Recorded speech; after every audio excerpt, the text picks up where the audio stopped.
دوستو صرف ایک لمحے کے لیے آپ اللہ کے سب سے زیادہ قریب ہو جاؤ تو آپ اللہ سے کیا مانگو گے؟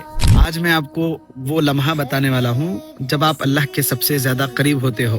ہمارے پیارے نبی صلی اللہ علیہ وسلم نے فرمایا کہ انسان اللہ کے سب سے زیادہ قریب سجدے کی حالت میں ہوتا ہے، تو اسے چاہیے کہ وہ اس وقت خوب دعا کرے۔ اور دوستو ہمارے پیارے نبی نے ایک ایسی پیاری دعا بھی بتائی ہے جس میں بخشش بھی ہے، رحمت بھی ہے، ہدایت بھی ہے اور صحت بھی ہے اور رزق میں برکت بھی شامل ہے۔ اور جب سے میں یہ دعا کا اہتمام کیا تو ہر نماز کے بعد میرے دل کو ایک الگ ہی سکون حاصل ہوتا ہے، اور وہ دعا ہے اللہم اغفر لی وارحمنی وعافنی واہدنی ورزقنی۔